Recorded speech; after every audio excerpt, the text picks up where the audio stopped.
can pre-record them.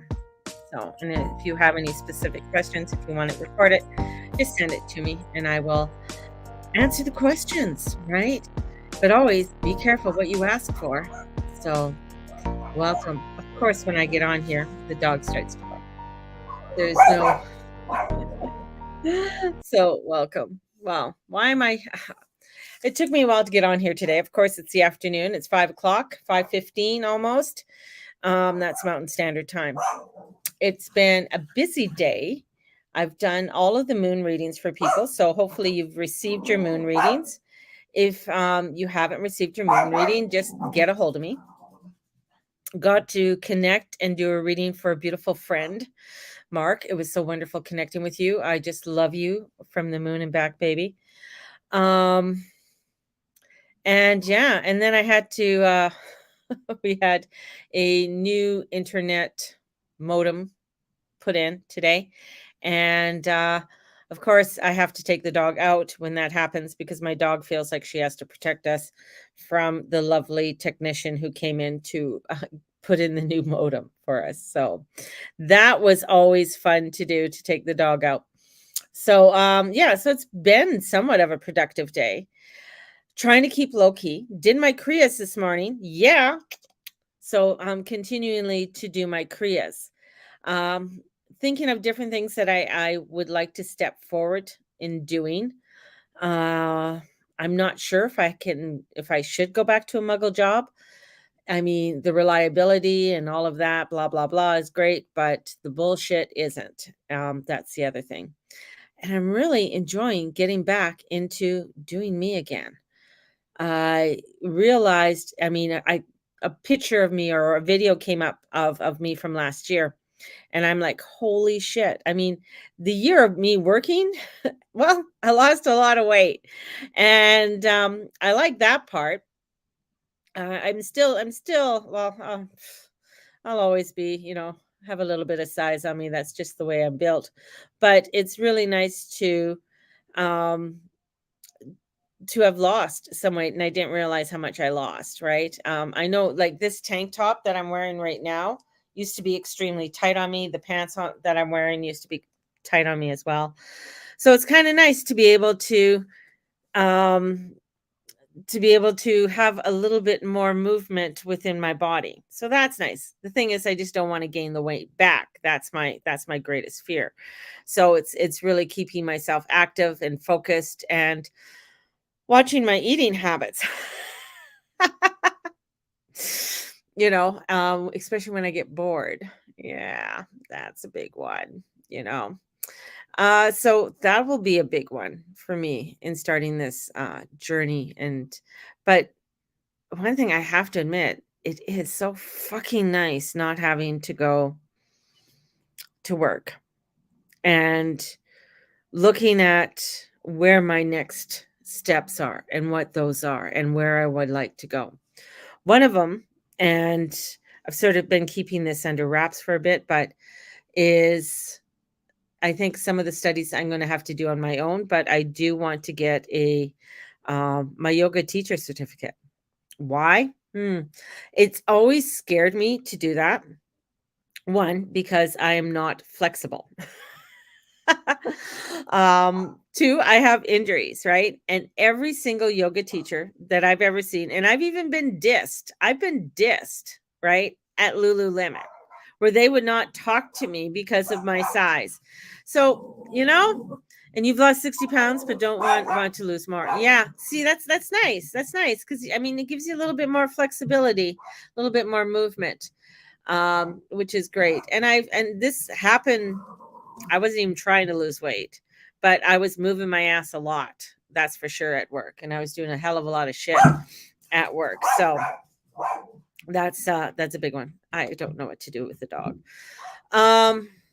But it is in the moving and doing my movements and stuff like that. Anyways, going back to the Kundalini thing, to become a Kundalini teacher. So yes, it is something that I've thought about many times, but of course my blocks of what my perceived notion has really stopped me. Reading this one beautiful book that I've been about, yoga and about yoga teaching, one of the things is she mentions is that they need teachers in all sizes, all shapes. You know, they have thousands of beautiful Instagram yoga teachers, but it's, excuse me, to be the yoga teacher that isn't. But you don't see many of them. You don't see that. And for me, it's just to build my confidence up to do that.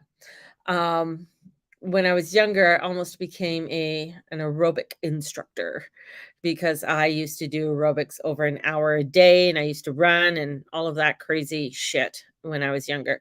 Hence some of the injuries I have today between other stuff I did to my body. Uh, but this is the transition. Is it scary? Yeah, it is scary. And with a lot of the energies that are coming in right now, the intensity, oh my God. You could also teach your own style of yoga. Yeah, absolutely. Yeah, absolutely. Cheryl, that's the whole thing. And that's what I'm learning, right? I'm learning this as I'm doing my own research and researching and reading about yoga. Uh, is really fine. I'm finding sort of my own technique or my own way. I do love Kundalini yoga because I love the timing and the kriyas and stuff because they really work for me. So adding that into it. So it's just figuring out and creating, what it is that I would like to do. And in saying that, yoga teachers really don't make a whole hell of a lot of money either. You got to be on the echelon of the yoga teachers.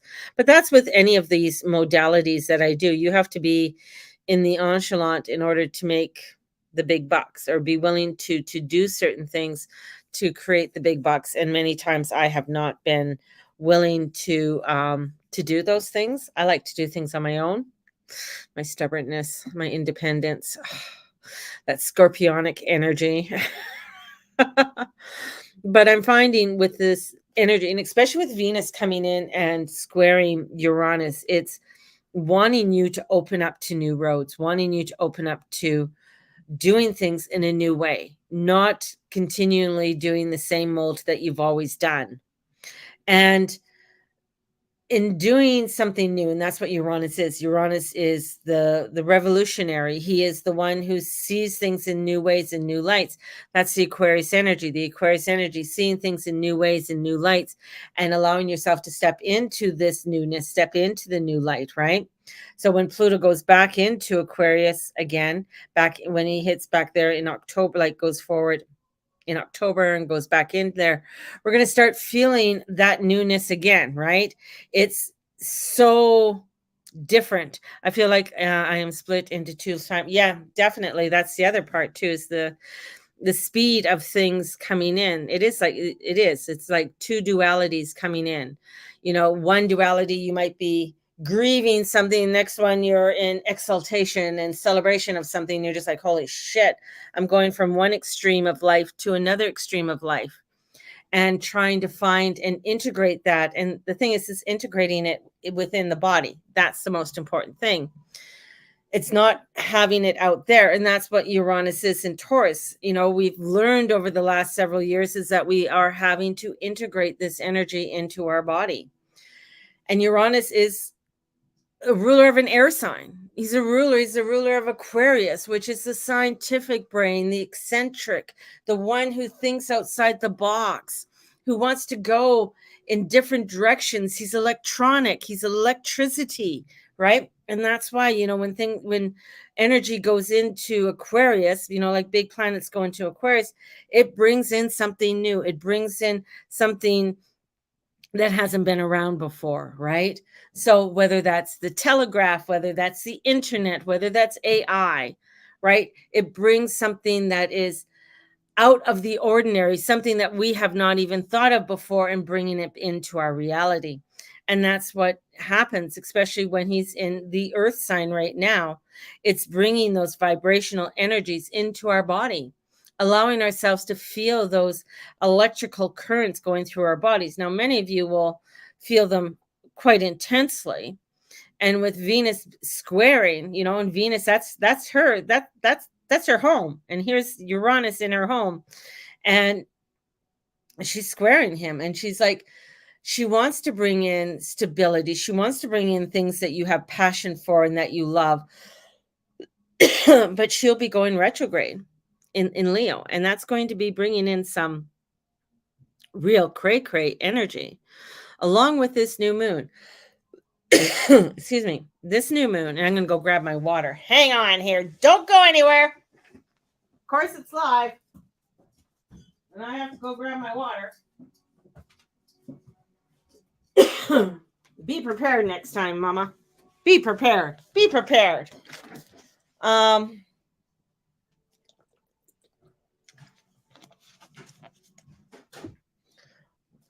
With this new moon, okay, I know my battery's getting low on Instagram. With this new moon, it is in Capricorn. So you got to look at also what is the energies of Capricorn in this new moon. So the energies of Capricorn is structure. It's the patriarchal system.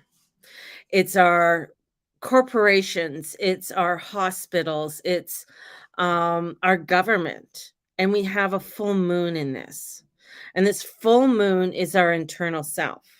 So we're going to be feeling a lot of internal energy. And of course, it's going to be opposite the sun in Cancer. We're wanting to build something. We're wanting to have some structure with it. But, with the sun being in Cancer, it wants the safety and security. That's what Cancer does. It wants the safety, wants security, wants to make sure things are well, right? It's the starting of bringing in the summer season, wants to bring in, some joy, something that is bringing forth a feeling of security. That's what I keep on getting, feeling of security. And of course, we have Pluto in there that was really rumbling some shit out of the whole thing as he's gone back into Capricorn. So we're feeling in a time of this full moon of releasement and releasing, and a lot of the shadow energy coming in and wanting to transmute it and change it in some way. We may be feeling a lot of instability. We might be feeling a lot of fear, or a lot of trying to balance things, balance energies within us. And what I have noticed and what I have been experiencing for my own self is that if there's a balance, there's an ending, right? So that you always hear about balancing women's hormones. You can't balance our hormones. Like, fuck. Your hormones will never be balanced, ladies. Just saying out there. And the reason why your hormones won't be ever balanced, because there's always an ebb and a flow within our cells. There's always things moving within our bodies. And when they're balanced, we're dead. So we don't want to balance them, but we want to allow them to flow.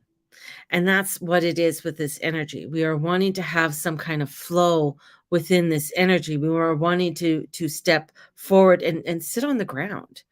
We are wanting to get by the water. We are wanting to allow ourselves to eat very good, wholesome meals, right?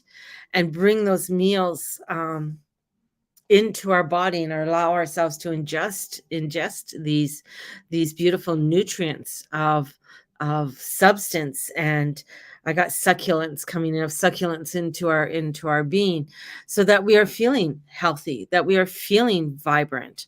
And it's so important with this transitioning of energies, and especially the amount of light that is coming forth for us, not only within the summertime, the light coming in, and it's bright and it's beautiful and it's warm, but also the light from our higher selves coming in and shining within us, and allowing ourselves to take away, those parts that are no longer working for us.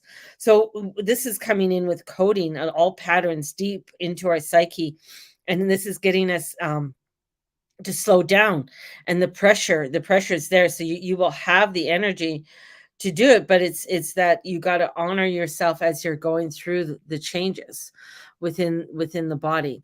This is a lot of information. This is full alchemizing energies that are coming in, and this moon is intensifying the energies.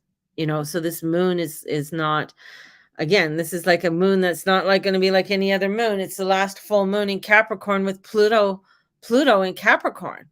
So what does that mean? That means that we are having to look at our own structures. Look in how we are wanting to create those structures. What are our building blocks in creating the structures we want within our life? And with that energy in Taurus and with Jupiter in Taurus, because he's just like amplifying, because that's what he does. He's an amplifier, amplifying this energy. How are we going to really make it concrete? We have to have a set plan, a plan of doing something, whether that is me doing the yoga teacher. Okay, what is my plan? How am I going to do that? That means I can't just do it willy-nilly. I can't just do snap and have it done. I have to make a plan. I have to have direction. I have to make sure I'm doing the practicing of it and making sure I'm keeping and bringing in the healthy things that I need for my body, right? So this is getting that power and regaining that power, and doing and regaining that power is that you have to have and formulate a plan. For many years, many of us have just sort of gone by the seat of our pants. And, this is, for some, it's worked out really, really well. For others, it's like, oh, train has stopped. The train has stopped. And now it's time to really look at what are the tracks are we going to be laying down for the next few years, whether that is the next year, 2 years. We also have the nodes changing. They're going to be changing on the 18th. So they're going to be going into Aries and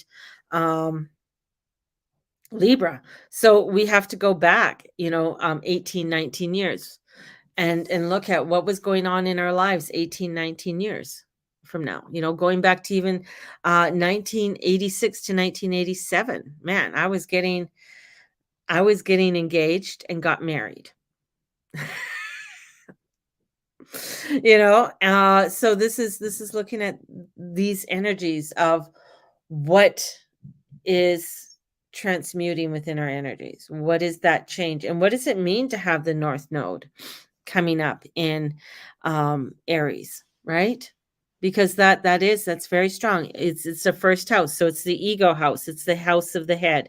It's the house of doing. It's a house of ideas. It's a house of putting things out and planting. It's a house of planting things. It's a house of spring, right? It's getting things out there. It's starting to put those seeds out there, right? It's also ruled by Mars. Okay, so what is Mars? Mars is a masculine energy. It's the male energy. It is that force of doing things and really propelling things forward. Aries and Mars are known as it's also known as the house of war. It's also known as, Mars is known as the god of war. So this is looking at, okay, where inside of me personally I'm warring. Where do I war on myself? Where do I do that to me? Right? Because we can look at the outside world. Yes, we know there's a lot of shit and everything else going on, blah, blah, blah. We all know. So, but we want to come in because we want to come into our own bodies and where we're doing that within ourselves. And then learning to have that diplomacy within ourselves because the South Node in Libra, but not going to a place of craziness and overanalyzing, because that's where the South Node can take you in Libra. So it's allowing ourselves to look at, okay, there are things in my life, in part of my shadow, and then with Venus retrograde, it's going to bring it up even more. With Uranus, it's going to bring the transformation, the changes that are going to be needing to be done, along with that moon illuminating that within inside of me. That means I really have to step into my truth. Step into that truth and our divine wisdom that's within all of us. And allowing ourselves to step into that truth and that divine wisdom is allowing ourselves to open up to change, open up to the changes that we need to make within our lives. And how are we going to create and make those changes within our lives? And we won't have all the answers at once, right? It's sitting down, writing it down, and then, okay, maybe this is the track I need to start laying down. Is this going to be a track of stability or not? right? So this is allowing ourselves to weave our magic. We are all the magicians. We all have that energy of the magician, which is the card number 1 in the tarot. So as we're going on to the Fool's journey, we are entering into the magician's house. What is that you are choosing? How is that going to choose, and how is that going to allow for you to connect to your higher self? As above, so below, right? And allowing yourself to connect with that higher self. How am I going to receive, and how am I going to give? How am I going to give, and how am I going to receive that, right? And how am I going to allow myself to balance that energy within me? And as it balances, because everything has to balance through the heart, right? As above, so below, it goes through the heart. As we're transmuting and bringing things in, it's got to transmute and come through the heart. So what are we uncoiling? What are those patterns that are uncoiling within us, and allowing ourselves to go through that process and being able to sit in the instability. Sit in the instability. And as we sit in the instability, we are coming into the sacred energy to you, who you are. So, over the next course of this week is going to bring in a lot of instability, a lot of disruptions, and many new ways of thinking of things. And we have to start looking at how are we going to step in and create in this time of instability, because this new moon is going to shake things up, especially when we have that energy with Pluto being there. So there is going to be some shakeup there. And then we're going to have those squares right now to Uranus. So, and Venus is slowed right down to half the speed as what she is, even half of the half. So she's slowed right down. And Uranus does not move very fast, and especially in Taurus. So he's not going to move any faster than what he has to. And Jupiter's just going to come in and amplify everything. So with the amplifying of this instability, we are going to have and be getting the power and regaining the restoration and alchemizing this energy. And this is, again, getting us to sit, getting us to journal, getting us to really reflect on the direction that we are taking our lives at this time. And is this the direction I want to go into? And asking yourself and being honest with yourself, because you know what? Sometimes when you're asking yourself the questions, and then you close your eyes and you put your hands on your heart, and then you ask the question, and then the answer comes up, and you're like, no, I don't want that answer. Well, that just confuses you. That's where you go, I don't know what the answer is. I don't know what the answer is. And I'm going to say, yeah, you do know the answer. You just don't like it, right? You just don't like it because it scares the fuck out of you. And when it scares the fuck out of you, you just don't want to fucking move. You just want to start, ah! So this is allowing for you to step in to the instability, because it's going to bring in the changes that we are going to be needing within our own personal life and into the world around us. So, my loves, I'm going to send you guys out with so much love this evening. And may the Lord and Lady watch over and bless each and every one of you, and allow yourself to grow and bloom and blossom. The full moon, I believe, is at 4:35 or 4:34 Pacific Standard Time tomorrow morning. That's when it's at its peak. We'll see the fullness tonight if you're up, and if it's not cloudy. It looks like it's getting cloudy here where I live. So for those on YouTube, please like and subscribe and push the notification button. And also for those, if you don't know, I have my 15-minute reading special on, and it's $33.33 for a 15-minute reading. This is me getting back into doing what I'm doing. And if you were wanting a 1-hour reading, it's my regular price of $180. But I'm stepping back into not only doing this, whatever this is, and hopefully creating something else within it, and stepping into some new forms of creation, right? And allowing it, it's scary shit. It's reestablishing who I am. And I feel like I'm at ground zero again. And rebuilding the guru mama and whatever that is and however that looks. So, blessed be everybody. So, we'll talk to you all tomorrow and have a great Sunday evening. Blessed be everybody. See y'all. See ya all tomorrow.